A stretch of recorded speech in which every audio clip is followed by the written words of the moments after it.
Imagine this. It's a Tuesday evening. You just got home from work, exhausted. You open your fridge and see the same leftovers. Rent is due in 5 days. Your credit card bill is staring at you from the kitchen counter, and your phone buzzes with a notification, another limited-time sale on something you don't really need, but suddenly want. You sigh and think, why does it feel like no matter how hard I work, I'm barely moving forward? If that sounds familiar, you're not alone. In 2026, millions of Americans feel stuck.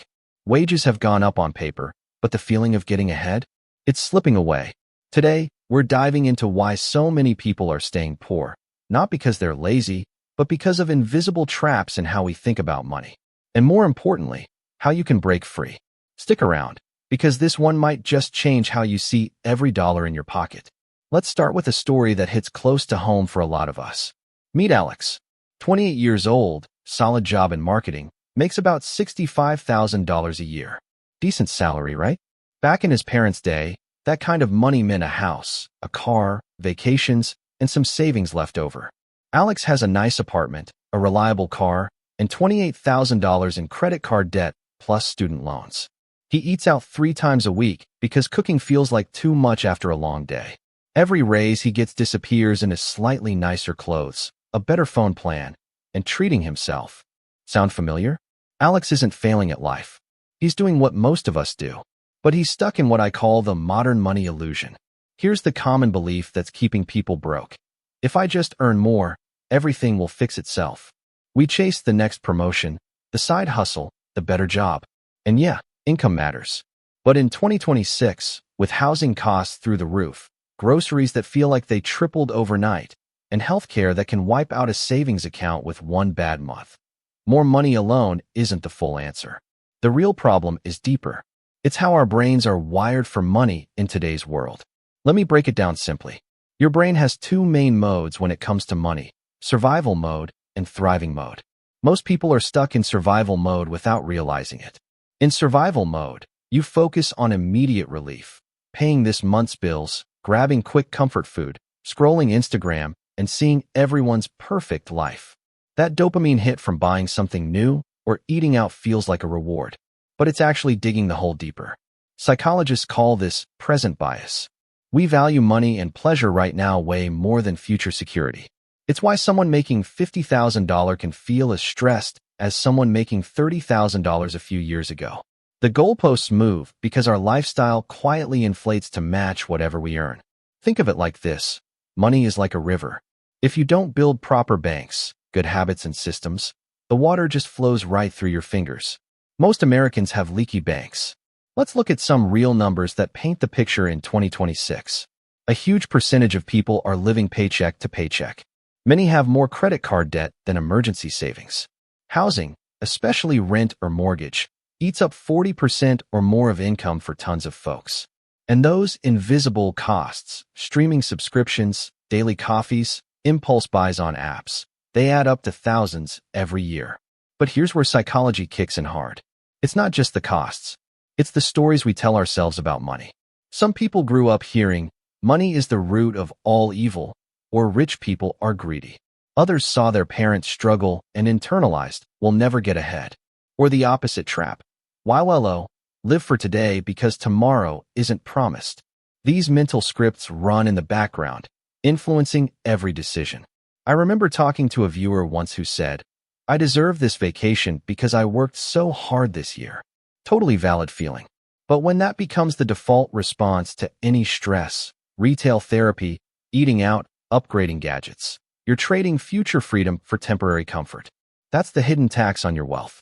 The deeper truth is this. Staying poor in 2026 isn't mainly about what the economy does to you. It's about what you do with the economy you're in. External factors like inflation, high prices, and a competitive job market make it tougher, no question. But the people who build wealth anyway, they think differently.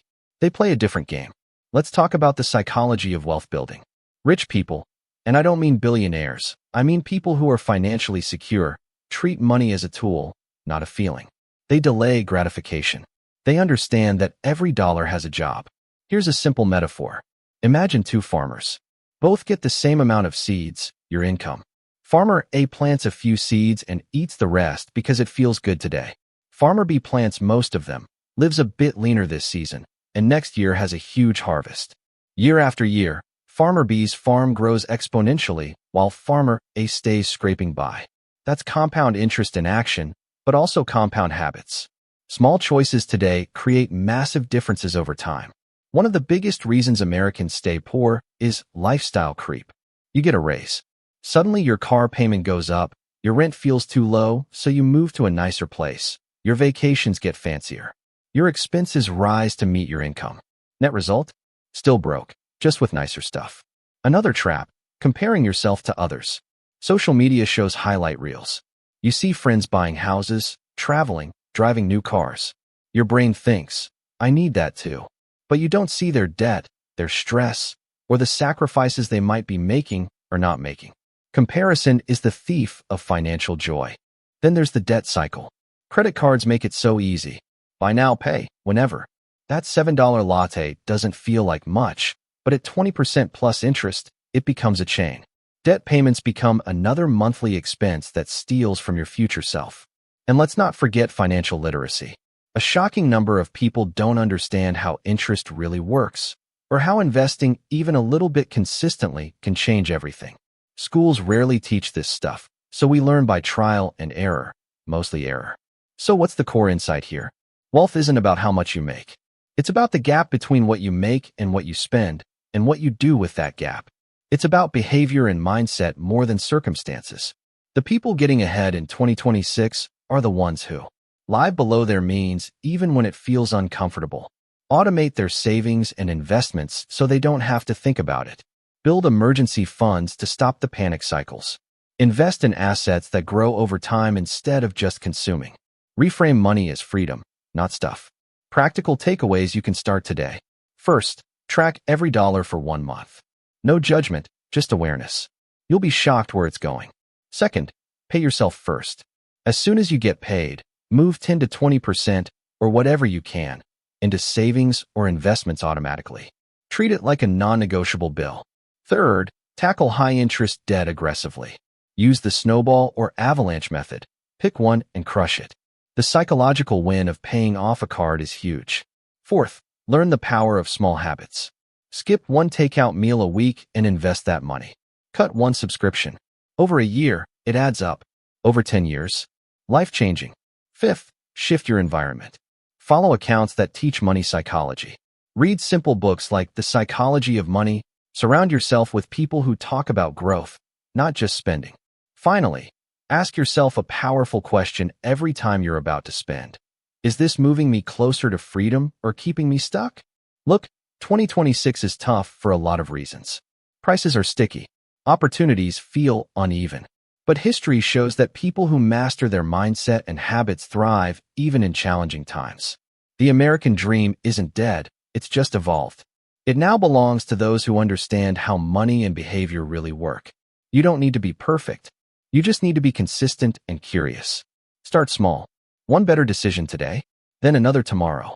Your future self, the one who isn't stressed about bills, who has options, who can actually enjoy life without the constant money anxiety, is counting on the choices you make right now.